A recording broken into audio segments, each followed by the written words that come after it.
say hi. Okay, and we are also live on Facebook and YouTube. So, hello everyone. It is once again our Wavemaker Wednesday, and today I'm talking to Lana. I see Danny is saying hi here on Instagram. Hello, Danny. Awesome to have you here. And I'm talking to Lana from LifeGrit. Hello, Lana. How are you? Hi, Margriet. I'm great, and thanks for having me. This is fun.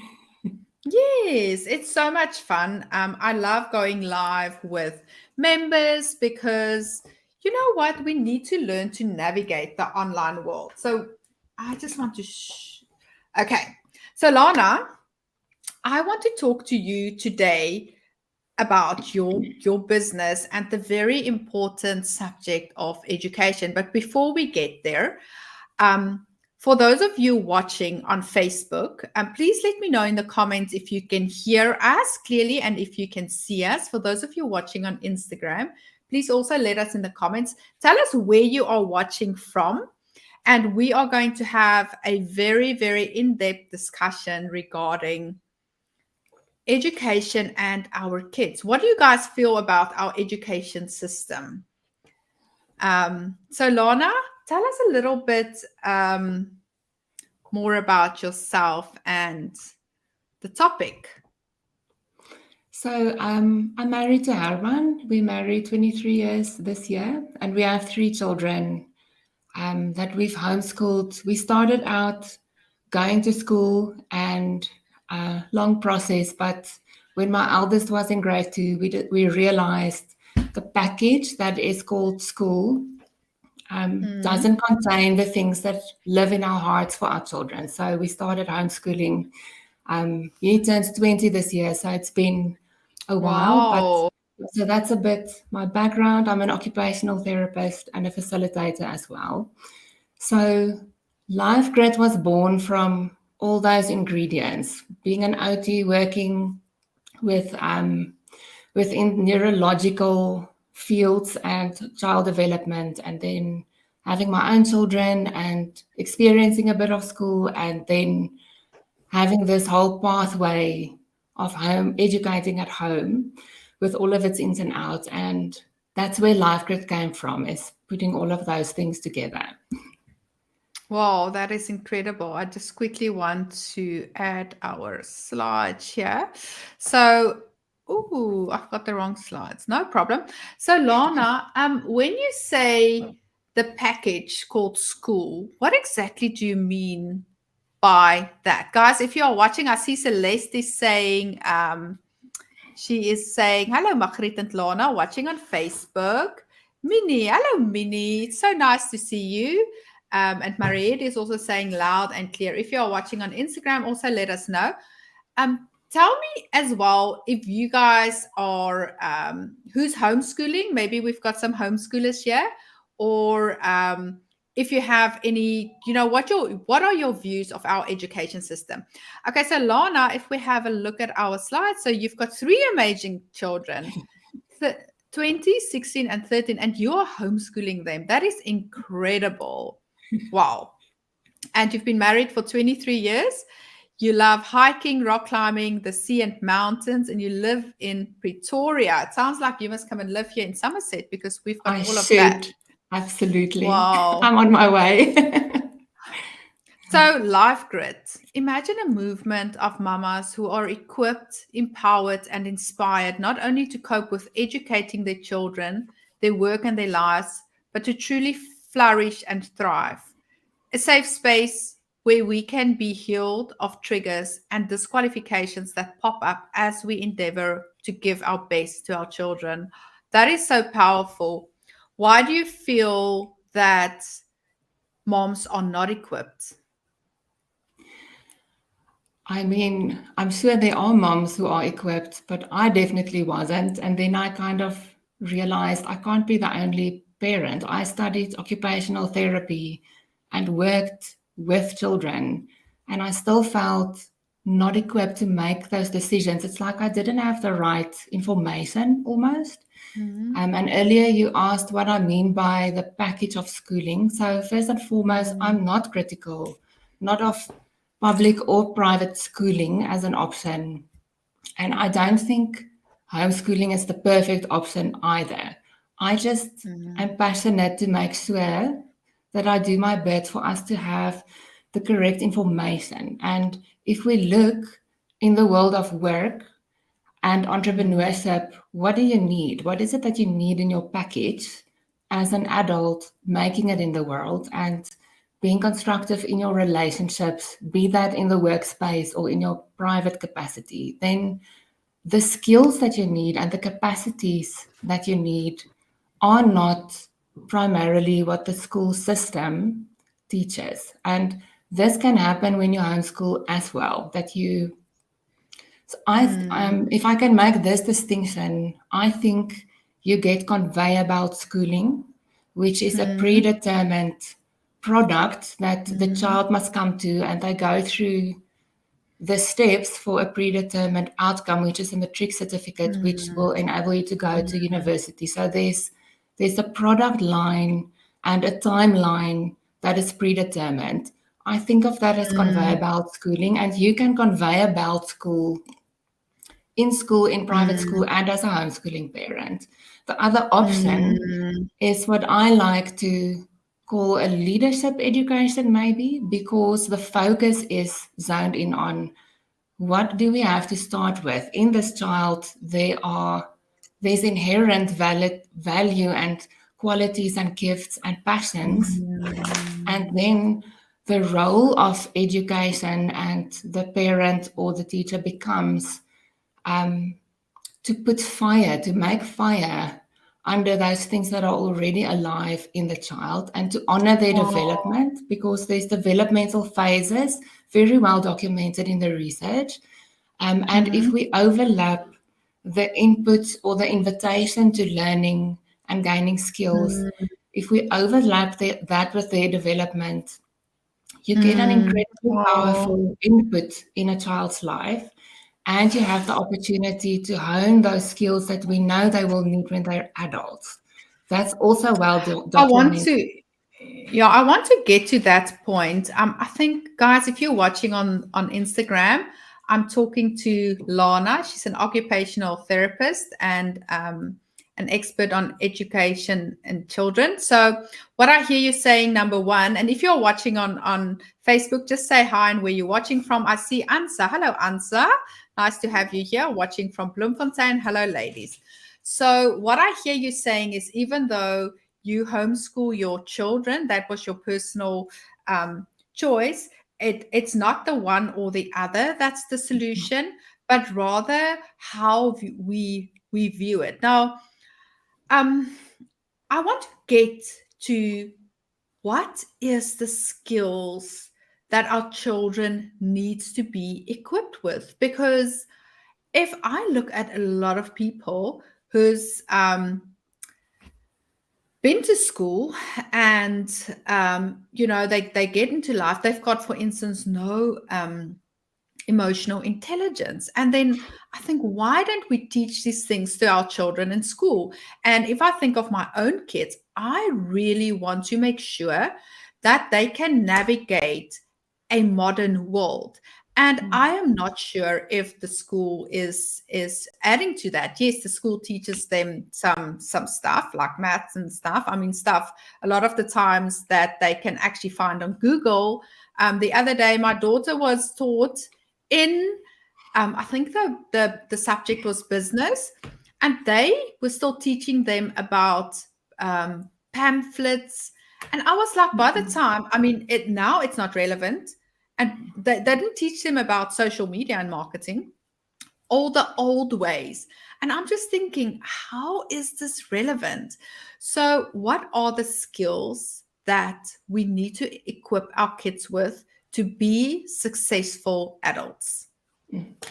So, right before I jump into that, I just want to say, because this is the starting point for the skills we equip our kids with, is you need to go first. Who you are is You need what to go will, first. you do need to go first. Yeah. Who Okay, I'm you making a are note. and who are you are becoming, that is the foundation from where true education happens, because Wow. children they do what is modeled to them, actually. So our brain is a computer. Okay, so you can teach it to do anything. It's not hard for the brain to learn to count and measure and kind of tick the boxes. So if we can separate maybe what we think of as academic learning in the school. So it's all the schoolwork, the math on paper, and you need to learn to write and read and all that stuff. That stuff is not hard for the brain. You do not need 12 years for that. Okay. Those are it's kind of like the more mechanical aspect of learning, and that part is not difficult, even for someone with a very average to lower Mm. IQ, actually. The real learning that a human being is capable of happens only through modeling. And all of the things that we are after, if we look at that skill set that they need, it's got everything, like you said, to do with EQ. And our children need the same. If you think of what EQ is, it's the ability to put yourself in someone else's shoes, even if you don't have the experience they have, to be able Okay, to wait, make wait, a wait. human So face. just say that again. So emotional intelligence is the ability, so that the skill to put yourself in someone else's shoes. Yes. Oh my word. So Okay. that you don't. So even if I have not experienced something, if I have a good EQ, I'm able to listen to you in such a way that I can gain understanding and empathy and coming alongside you, even if your experience doesn't mirror mine. That's EQ in a nutshell. Our children need that more than any other skill. And then they need the same capacity intellectually. So when you again look at the intellectual part of the brain, where also the more mechanical learning happens, in the literature that is called design thinking. So it's literally the ability to think from different angles about a problem, for instance. So not just from your own field of expertise, but also being able to tap into the fields of Mm, expertise and knowledge and points of views and perspectives and emotional angles from a variety of mm, different disciplines, if you want, and then being mm, able mm, to integrate that, to put that together, mm, to reach a complex. If you have a complex problem, all our problems in the world are complex today, mm. but to be able to solve without breaking other things. So in the workplace, that integrative thinking process, which is it Wow. functions like EQ, but it's for the more intellectual processes and the maybe fields of expertise that we gain knowledge in. It's being able to do I that, just then adding creativity to that, adding fresh angles, fresh ideas.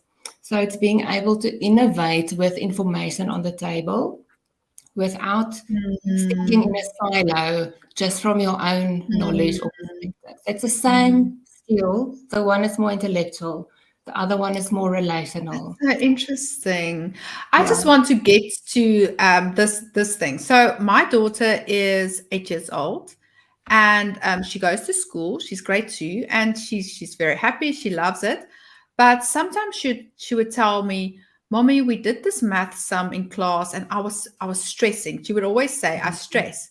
Then Okay. I tried to tell her, but you you can't stress. And so what I'm hearing you say, you have to be innovative, you have to be creative, but isn't it so that your brain can only be creative and innovative when it's in a state of the opposite of stress, Yes.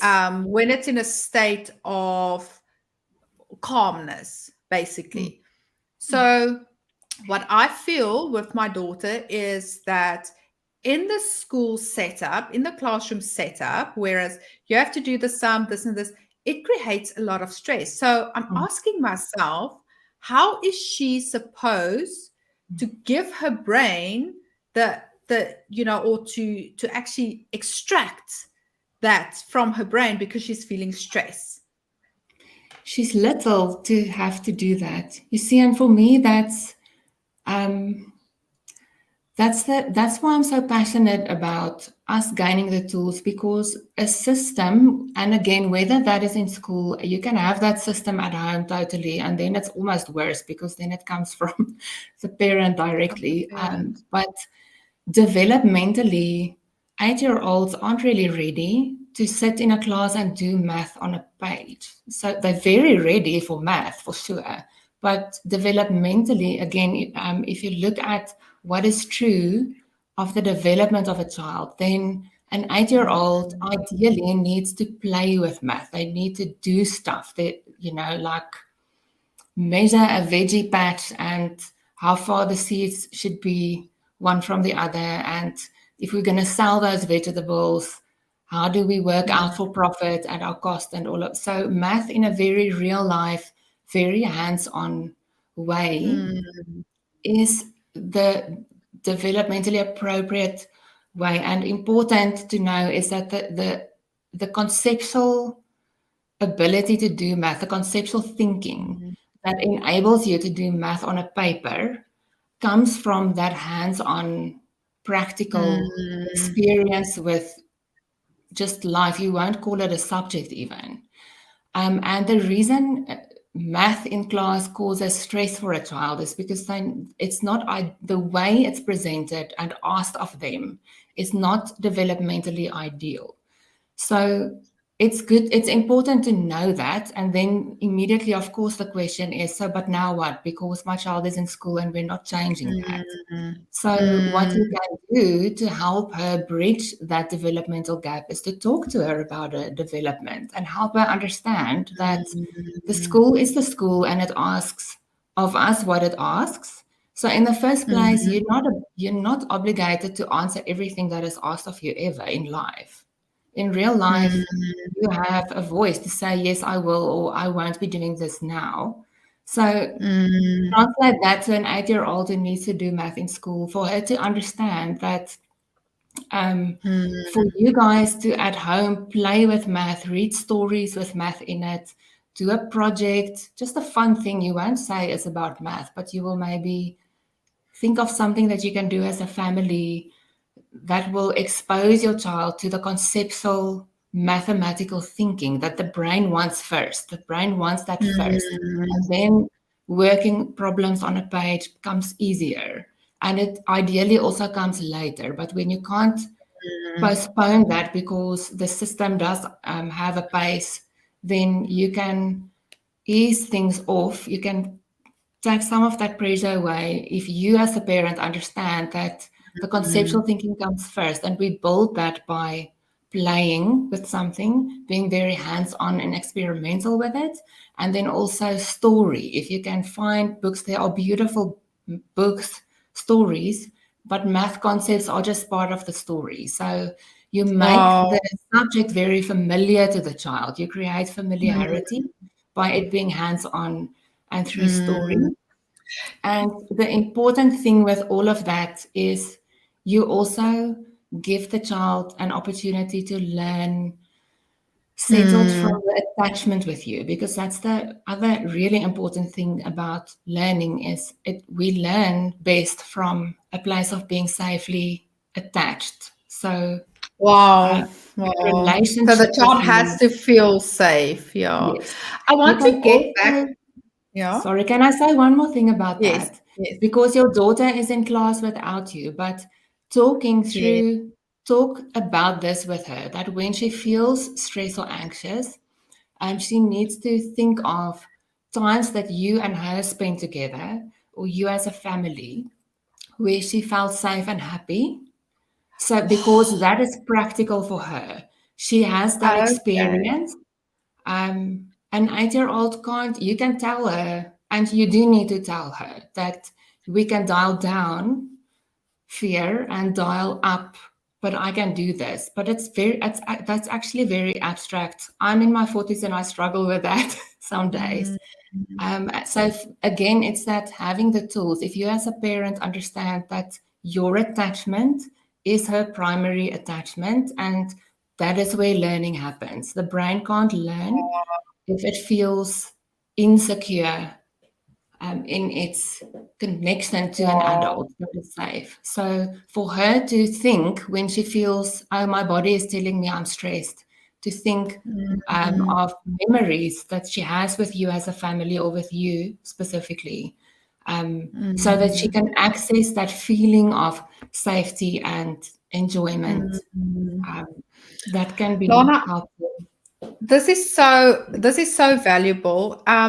I have to, unfortunately, I've got 11:30, I've got another meeting, but I want to unpack some more. So I Okay. think we should do this again. What I want to get to is I just quickly, for everyone's watching, just to bring back the link between what Lana and I are doing right now. We are talking about education, but we are also using social media. So Lana is an occupational therapist, and a lot of the times professionals feel that they can't use social media. So we're also demonstrating a way of how we are using social media to get our message out there. Now, Lana's got a very, I mean, you've got an amazing message. And because you've got that message, that should give you the confidence. So a lot of people say, but I don't have the confidence to show up on social media. But your message is so important that that should weigh so much more than the fear Mm, of showing up. So just for mm. everyone else watching and understanding, where does social media link into this? Lana, for the last 5 minutes, I want to, this was so valuable explaining to me how to deal with the anxiety that my 8-year-old gets in class. Um, I also want to talk to you about teenagers, but we're not going to have time today. I want to get back to what you said in the beginning. In order for me to navigate my child through this anxiety filled school, because I mean I'm not going to take her out of school, but I Mm-mm. need to help her. You Yeah. said you need to go first, so I need to go first. Can you give me some practical tips on how I can go first? Well, because you're an entrepreneur, you are going first. Um, you are actually being an entrepreneur, and this learning curve of the social media aspect, you went through that. So, enough to be able to teach me. Thank you very much.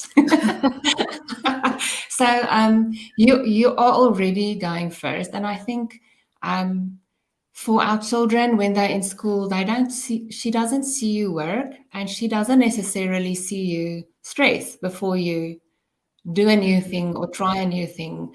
So to make that process vulnerable for your children is often just the kind of the missing link. So to be sharing with her. So next time she says, I feel so stressed when we have to do math, tell her, start with, I know how that feels. I also have things in my workday or in my business that is so new to me that I feel overwhelmed or anxious, or there's this old story popping up in my head telling me I can't do it or I won't be successful with it. So you just literally, the process you went through to be here where you are, make that vulnerable for your child, because it gives them kind of like an access point where they understand you go through what they go through. So then they are open to listen to you when you share small tips like, um, so what helps me when I feel stressed is to remind me, blah, blah, blah. And I remember who I'm doing, I remember you. I remember what it feels like for us to be together. And I draw from that feeling when I have to do something difficult. So then if you aren't going first, if you are an adult and you're more in a space where you're kind of coasting along, but you are asking your children mm, to do things, what you will lose is the opportunity to mentor them, to really walk alongside them, and be mm. part of what encourages them and makes a fire for them to draw on almost. Wow, this is incredible. I can just So our listen to own you. learning is so Mm. important. And I've seen with my teenagers, by the way, that me doing this, learning this social media story and signing up for your course and going through the steps, and sometimes I want to throw things because the learning curve online. It's hard for me. It's not native to me. It's not instinctive or intuitive. It's difficult to learn for me. And so I'm very I grateful can't. to you that you went first. I can't believe it because look how natural you are. Guys, if you I'm are holding watching, in my we hand. so we say dot Ella is saying she's watching from Middelburg. Marianne and Christo van Bouillon is watching. That's awesome. Nou voel ek nie meer so alleen nie. Absolutely. Yeah, Lana, I wish I can talk to you the whole day, but I'm definitely going to do another live with you. I'd love Guys, that. if you are watching, there's two things I want you to have taken out of this. The amazing insight that Lana shared, but also understanding how important it is that her message has to go out to the world, because I am clueless when it comes to how to equip my kids to navigate the world we live in.